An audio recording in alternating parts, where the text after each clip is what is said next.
शराब नीति मामले में 6 महीने जेल में रहने के बाद आप सांसद संजय सिंह को जमानत मिली। दिल्ली के मुख्यमंत्री अरविंद केजरीवाल को सोमवार को 15 अप्रैल तक न्यायिक हिरासत में भेज दिया गया। ईडी ने नकदी के बदले पूछताछ मामले में टीएमसी नेता महुआ मोइत्रा के खिलाफ धन शोधन का मामला दर्ज किया। आतिशी के इस दावे पर कि भाजपा ने उनसे संपर्क किया है, केंद्रीय मंत्री का कोई रिक्ति नहीं वाला कटाक्ष। सर्वोच्च न्यायालय ने रामदेव और उनके सहयोगी बालकृष्ण को अपने आदेशों का पालन करने में विफल रहने के लिए कड़ी फटकार लगाई और उन्हें कार्रवाई के लिए तैयार रहने को कहा। प्रधानमंत्री नरेंद्र मोदी ने कांग्रेस पर विदेशी धरती पर भारत को गाली देने का आरोप लगाया। कांग्रेस ने 17 लोकसभा उम्मीदवारों की नई सूची जारी की। वाईएस शर्मिला अपने दिवंगत पिता वाईएसआर की कडप्पा सीट से चुनाव लड़ेंगी। संशोधित अनुमान के अनुसार वित्त वर्ष 2024 के लिए सकल कर संग्रह लक्ष्य 34.37 लाख रुपए करोड़ रहा। लोकसभा चुनाव जम्मू कश्मीर के पूर्व सीएम गुलाम नबी आजाद अनंतनाग से चुनाव लड़ेंगे। वे भारत की संप्रभुता में विश्वास नहीं करते।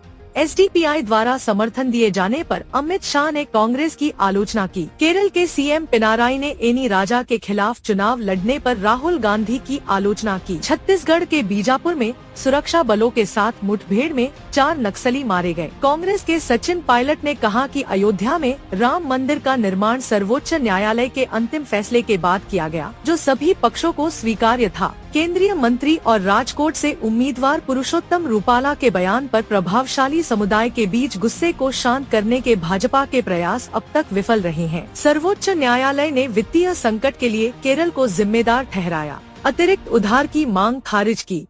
गाजीपुर के रॉबिनहुड से लेकर खूंखार डॉन और 5 बार के विधायक तक मुख्तार अंसारी के कई चेहरे। मुजफ्फरपुर से भाजपा सांसद अजय निषाद ने पार्टी के सभी पदों और प्राथमिक सदस्यता से इस्तीफा दे दिया और मंगलवार को कांग्रेस में शामिल हो गए।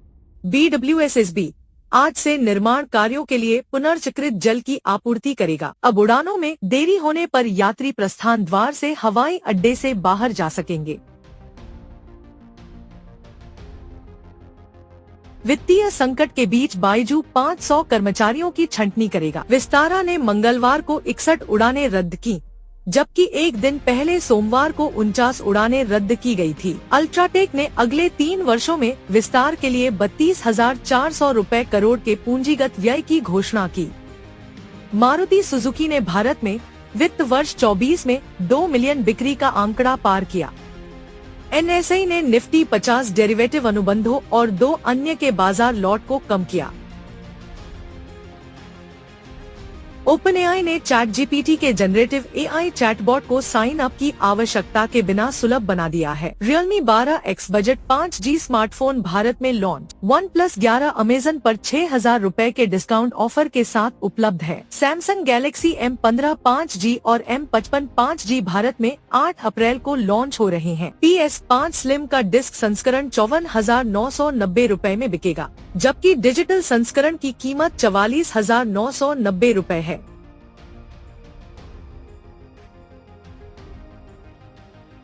आज पृथ्वी के पास से गुजरेंगे 2 100 फुट के क्षुद्र ग्रह। नासा ने बताया कि ये डरावने अंतरिक्ष के पत्थर कितने करीब से गुजरेंगे। एक शक्तिशाली सौर तूफान ने पृथ्वी पर प्रहार किया, जिससे आकाश देखने वालों को निराशा हुई। हालांकि इसे 10 वर्षों में सबसे शक्तिशाली घटना बताया गया। दक्षिणी कैलिफोर्निया के आकाश में प्रकाश की रहस्यमयी रेखा देखी गई।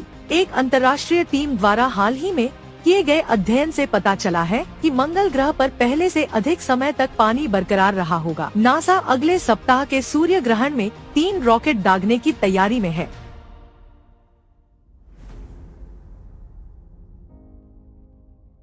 भारत बायोटेक और एसआईआई की शाखा बिल्थोवेन बायोलॉजिकल्स ने वैश्विक पोलियो उन्मूलन के लिए हाथ मिलाया। नए अध्ययन में वैज्ञानिकों ने गांठदार त्वचा रोग के प्रकोप के पीछे के वायरस का पता लगाया। विश्व स्तर पर खसरे के टीकाकरण में व्यवधान के कारण 44,500 से अधिक अतिरिक्त मौतें होने का अनुमान है। दुनिया के सबसे शक्तिशाली एमआरआई स्कैन से मानव मस्तिष्क की पहली तस्वीरें सामने आईं। स्वास्थ्य विशेषज्ञों का कहना है कि पाकिस्तान और अफगानिस्तान में पोलियो वायरस विलुप्त होने के कगार पर है। ईरान के खामेनेई ने वादा किया कि सीरिया पर हमले के लिए इजराइल को सजा दी जाएगी। फिनलैंड के एक स्कूल में 12 वर्षीय छात्र ने की गोलीबारी, एक की मौत। विदेश मंत्री जयशंकर भारत की यूएनएससी सीट को लेकर आश्वस्त, कहा कड़ी मेहनत की जरूरत। हड़ताल में मारे गए 7 कर्मचारी ऑस्ट्रेलिया, ब्रिटेन, पोलैंड, एक फिलिस्तीनी और एक संयुक्त राज्य अमेरिका और कनाडा का दोहरी नागरिकता रखने वाले थे। तुर्की के एर्दोगान महत्वपूर्ण स्थानीय चुनावों में इस्तांबुल, अंकारा हार गए। एआईआईएफ ने 2 महिला खिलाड़ियों के साथ कथित शारीरिक दुर्व्यवहार के लिए दीपक शर्मा को निलंबित किया। क्विंटन डी कॉक के बाद मयंक यादव के शानदार प्रदर्शन से एलएसजी ने आरसीबी को 28 रनों से हराया। बांग्लादेश ने संघर्ष किया, लेकिन श्रीलंका श्रृंखला जीतने के करीब। संजय मांजरेकर द्वारा हार्दिक पांड्या को अपना समर्थन दिए जाने के बाद जोफ्रा आर्चर का एक पुराना पोस्ट सोशल मीडिया पर तुरंत हिट हो गया। यह मालिक का फैसला है। रवि शास्त्री ने साफ शब्दों में कहा कि मुंबई इंडियंस की कप्तानी का विवाद खत्म हो गया है।